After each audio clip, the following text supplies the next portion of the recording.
It's time to eat. What are you hungry for? Sit down and get ready to consume an abundance of fantasy football knowledge from Ross Tucker and Joe Dolan. Feed me now.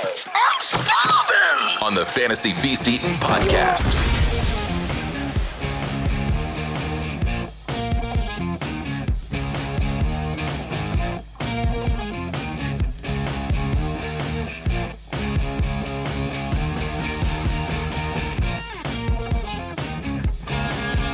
Yeah, let's eat, baby. It is the Fantasy Feast Eating Podcast, presented, of course, by DraftKings. I'm Ross Tucker, former NFL offensive lineman, 5 teams over the course of 7 years. Now just a bunch of media gigs, like a lot of you know. Love calling the Eagles preseason games. This week I actually have a Westwood One national radio broadcast, Hawaii at Vanderbilt, Saturday night, week 0.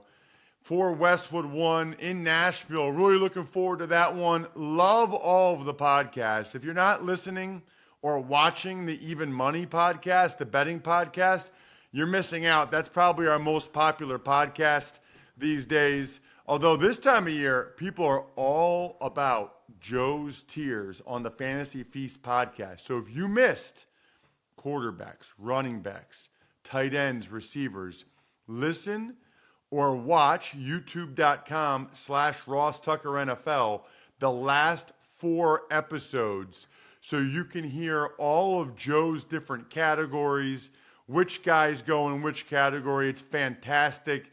One of our most popular series of the year. Absolutely love it. We got a lot of stuff to get to today. You can always check me out on social media. Appreciate those of you that do, at RossTuckerNFL. You get the highlight clips of this episode and all the other shows at Ross Tucker Pod. Joe, of course, is the great Joe Dolan over at fantasypoints.com, where it's not too late to sign up and cram before your fantasy draft. Fantasypoints.com. Just use the code 23FEAST. Joe is at FG_Dolan. By the end of this week, I will be picking all of the people that are in the second best ball draft going head-to-head against me and Joe over at DraftKings. The winner gets $500.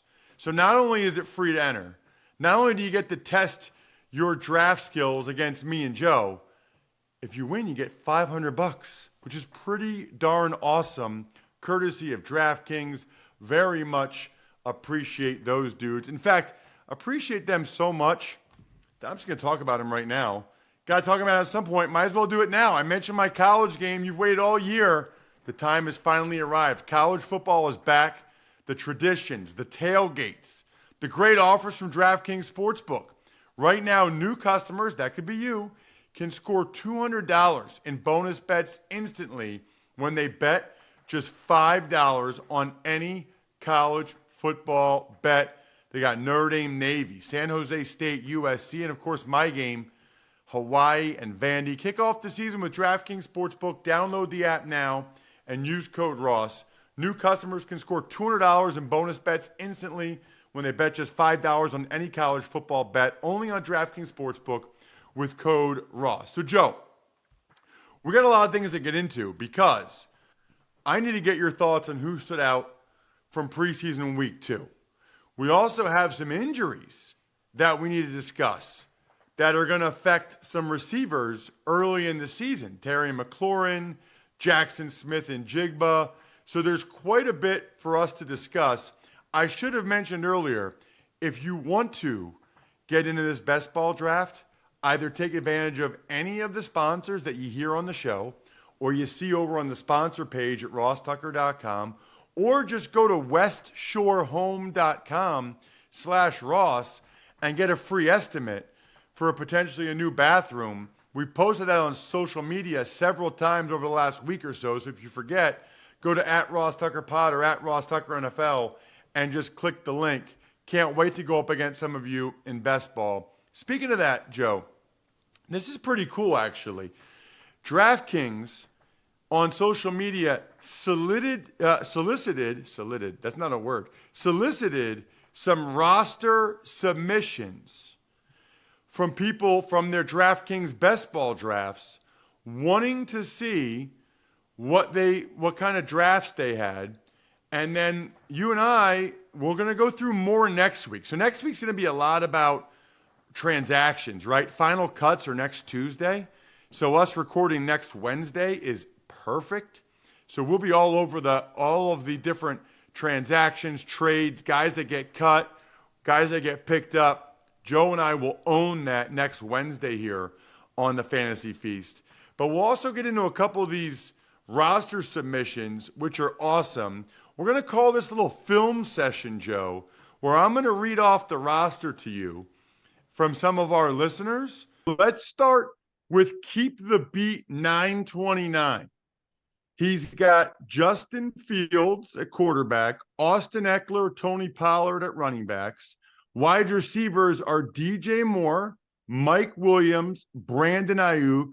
Oh, he's got one of your favorites at tight end, Joe. Yep. Chig Okonkwo. His flex right now is Gabe Davis. Some of his backup running backs include Khalil Herbert, Rashad Penny. Your thoughts on Keep the Beat 929?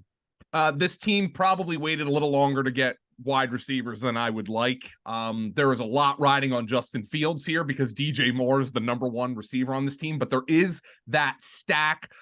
This team, like Ross, this team's entirely dependent on Justin Fields. Now, I would have liked to see what wide receivers were available when Tony Pollard came off the board. Austin Eckler is a great value at 9th overall, but there is a ton riding on Justin Fields because of the Fields, Moore, and even Khalil Herbert stack here. This team's a little thinner at wide receiver than I would prefer.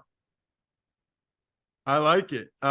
It's funny, Joe, I'm not very good at this clearly because all these rosters look good to me. You know what I mean? Like all these rosters, I'm like, oh, that's good. Oh, they got that guy and that guy. All right. Next up, we got W. Morris 23.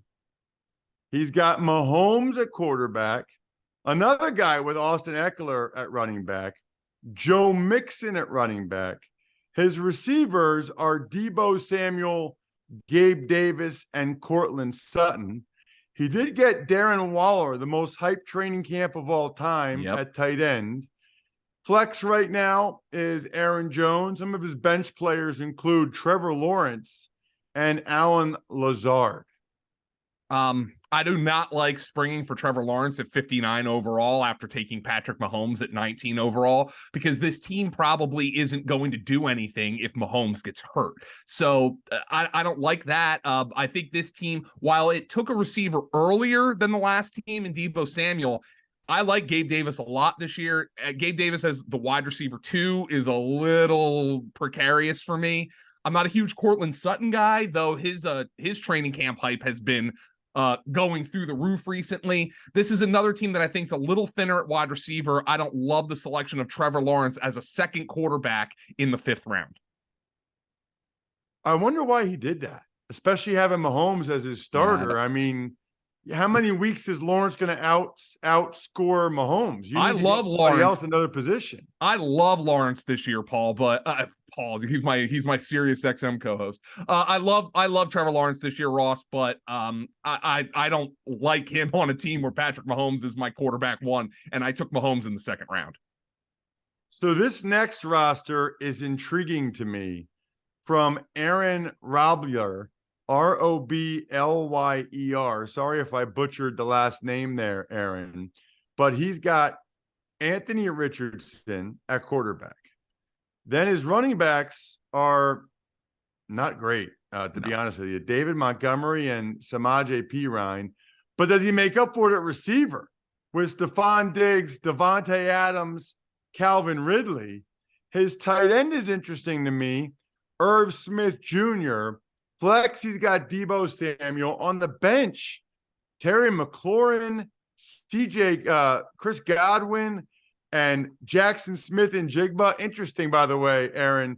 He obviously made these picks on DraftKings Best Ball before both McLaurin and Smith-Njigba got injured week 2 of the preseason. Right. That we will actually talk about a little bit later. That is, you want to talk about unlucky. There's a lot to talk about here, Joe, but let's start with the fact that your boy Aaron went heavy on receivers. If I'm going to take an approach and I'm going to go heavy on one position in best ball, it's going to be wide receiver. So first and foremost, Deebo Samuel is the fourth receiver on this team. When Deebo Samuel's your fourth receiver, Ross, that's when you can take a little bit of a step back and start drafting some running backs. Now, he might have had success doing this in the past. The thing is, we only have his top two running backs right now. All I see is David Montgomery and Samaje Perine. That is obviously not enough. I would like to see some of the bench running backs on this team. I think Aaron went a little too heavy on wide receivers. Now, of course, he ran into some bad luck with Terry McLaurin and Jaxon Smith-Njigba getting hurt. But I mean, Smith-Njigba being the seventh receiver on this team, probably a little too aggressive in the wide receiver room. And now he's already seeing diminishing returns from that. So the first two guys didn't do enough at receiver. The third guy did too much. Correct. This is like, who's the person where the soup is too hot, too cold, just right? Who's the little girl? That's a Goldilocks. Goldilocks. Yeah. All right, let's see if DT Huff 21 is Goldilocks. Quarterback is Fields. Running backs, Dalvin Cook and Miles Sanders. Interesting, he took Cook when he was a free agent. Receivers, he got A.J. Brown, Devontae Adams, and DJ Moore. Tight end, Dalton Schultz. Then some of his bench guys in flex include James Conner, Cortland Sutton, Zay Flowers, and Williams, the running back down there in New Orleans. Yeah. This team is very much closer to just right, in my opinion. Now, Dalvin Cook, he took him at 52 overall. I'm going to guess this was earlier obviously he was a free agent, so this was earlier in the offseason. I don't think the landing spot for Dalvin Cook was ideal to taking him 52 overall, but he also gets Miles Sanders with the final pick of the fifth round. I think that's fine. DJ Moore is stacked with Justin Fields here. And James Conner at 80 overall is a really good value to help tie things together at the running back position. I think this team has a good balance of wide receivers. I like starting heavy at receiver, which he did with A.J. Brown and Devontae Adams. DJ Moore is a very good three to stack with Justin Fields. This team could be dancing. By the way, when you're doing your fantasy football drafts, I highly recommend drinking some Labatt Blue Lights with the other guys and gals in your league, with your friends, whether it's in person or remote. Live life to the power of we. Take things to the next level. Take your fantasy football draft to the next level with Labatt Blue Light. Always enjoy responsibly. Beer, Labatt USA, Buffalo, New York. Joe, I kind of like that film that film session thing. It was fun to hear these rosters and to get your thoughts on it. That was pretty cool. Hopefully we can do a little bit more of that next week, although we'll have a lot of roster transactions to discuss. Mm-hmm. I want to make sure we get to the injuries. We'll give you more thoughts and more time than Joe for preseason week 2 thoughts, because I know you have a bunch, but we've got both Terry McLaurin and Jaxon Smith-Njigba that got injured preseason week 2. And it's interesting because, this is chronic, Joe, where, the reports are, McLaurin should be fine. They got good news for week 1. Smith-Njigba 3 to 4 weeks. They're not going to rush him. Meanwhile, my boy, Dr. Chow over at sportsinjurycentral.com, longtime Chargers team orthopedic. First of all, he's usually the voice of reason, Joe. I mean, he's not nearly as optimistic as these teams are. Not good for McLaurin, who's a speed guy, who's a good route runner, to have a turf toe injury going into the season. And then Chow thinks Smith-Njigba with a scaphoid fracture could be out for 6 weeks. So the question is, what does it mean for you right now as you go into drafts over the next couple of weeks with McLaurin and Smith-Njigba? To me, there's risk of not only missing games or a game, Joe, but even like how productive are they after that? Right. So I'm going to be honest, and this is absolutely nothing to do with me saying that I was predicting injuries or whatnot. These are just two guys I haven't been drafting a ton of, Ross. And I'm going to tell you why. Number one, Smith-Njigba, rookie wide receiver on a team with two dominant target hounds in DK Metcalf and Tyler Lockett. And this really just hasn't been a team that's used a number 3 receiver a whole lot in years past. Now, obviously, mathematics change things. Jaxon Smith-Njigba is way better than some of the other number 3s that the Seahawks have been going through in the years past. But with Metcalf and Tyler Lockett, who have already established rapport with Geno Smith, Smith-Njigba potentially missing up to a month of the season. Per Dr. Chow, our guy at Fantasy Points, Dr. Edwin Porras, said Pete Carroll mentioned 3 to 4 weeks. Dr. Porras said he thought that was optimistic. So it does seem like missing the first month of the season is in the cards. So Smith-Njigba is a guy I haven't been drafting a ton of already because we know they're going to run the football. There's only so many plays in a game, and now he's going to be behind the 8 ball. And with McLaurin, it's just that as great as Terry McLaurin is and as great as he has been, he hasn't ever been really great for fantasy. And I think a large part of that, if not the entire part of that, has been the fact that the quarterback play hasn't been great with Washington. And while they're really hyping up Sam Howell and they like Sam Howell, and Sam Howell might very well be a good starting quarterback, I'm still a little skeptical in that regard. On the other hand, furthermore, Jahan Dotson's been really good this preseason. He's got 7 catches for 106 yards and a touchdown. He is super gifted. Terry McLaurin might be ready for the start of the season. We know, I don't know if you've ever had turf toe, Ross. I have not. I have heard it is not pleasant. So he's going to be playing through that early in the season. I'm not against McLaurin. I'm not against Smith-Njigba. I might actually be more willing to draft them with their ADPs falling, but more likely than not, these are two guys who are not going to be on really any of my redraft teams this year. So this is wild, Joe. I did have turf toe once and started a game on Sunday, noticed nothing Monday, nothing Tuesday. Wednesday walkthrough, I'm taking snaps during walkthrough, and I'm positive I broke my foot. I mean, I every time I push off my foot, there's a sharp pain. And I'm thinking, what the heck is that? So I go in and I said, I did something to my foot. I don't know what the heck this is. And I thought maybe I had a stress fracture or something. They start to play with it a little bit, and it turns out I had turf toe, which people don't know, Joe, is a torn ligament in your big toe. Yeah. It's like a sprained ankle or a sprained knee, except it's, a ligament in your big toe. So what they did for me is they put a metal insole into my shoe so that there was no movement there. And then they taped my big toe to the toe next to it.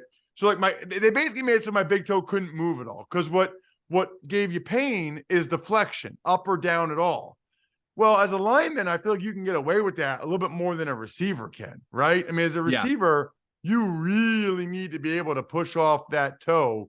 So that is not a great sign at all, I feel like, for those guys. Interesting to me that you were already not really in on those guys. It's also interesting to me that everybody doesn't take my advice, Joe, and go to the Game Time app for preseason games. Joe, I'm not working tomorrow night because the game's on Prime Video. I'm still taking my wife and daughters to the Eagles game. I'm on the way to the Jersey Shore anyway. I never get to actually go to the game. I got the tickets from the Game Time app because they got flash deals for last-minute tickets. It's easy to find and buy tickets for every kind of event. I know I'm getting the best price because the Game Time guarantee means they'll credit you 110% of the difference. If you find something $25, $26, you can be in the terrace for $26 right now. Maybe you can even sit next to me at the game. Download the Game Time app, create an account, and use code FEAST for $20 off your first purchase. Terms apply. So again, create an account, redeem code FEAST for $20 off. Download Game Time today. Last minute tickets, lowest price, guaranteed. Joe, who's guaranteed to be better than you realize based on preseason week 2 and what you've seen? Yeah, so we have to talk about this Najee Harris, Jaylen Warren thing, and it's something we've discussed on this program, that fantasy Twitter, I would say it's a divisive topic, but the hyperbole is getting out of control. People are like, oh, Najee Harris stinks and Jaylen Warren's great and blah, blah, blah. Might well be the case. Now, Kenny Pickett has been on the field for 17 snaps and has looked very good, by the way. Kenny Pickett's looked excellent. But Najee Harris has played 9 of those snaps. Jaylen Warren's played 8 of them. Jaylen Warren had a 62-yard touchdown run. Look, he has more explosion than Najee Harris. Najee Harris has a lot of versatility and can make tackles miss. They were splitting snaps about 65-35 last year at the end of the season. I would expect that to be kind of the same deal, but I don't think Pittsburgh is going to go away from Najee Harris. And if Najee Harris falls too far down draft boards, he's going to be a boring but really effective pick. You know, there's people freaking out about his first touch in the first preseason game, which was a little swing pass where he had no blockers whatsoever. That nobody on earth could have made that play work. But people are like, oh, look at Najee Harris getting swallowed up in the backfield. I think the hyperbole's gotten a little bit out of control. But certainly, Jaylen Warren is somebody who's going to have a role and needs to have a role for the Pittsburgh Steelers this year. Matt Canada can't keep him off the field because Matt Canada's job is in jeopardy this year. Yeah, it's a really good point. Man, Jaylen Warren, though, I didn't know he had that in him, Joe. Yeah, I didn't know he had juice. that juice. That was legit. What about James Cook up in Buffalo?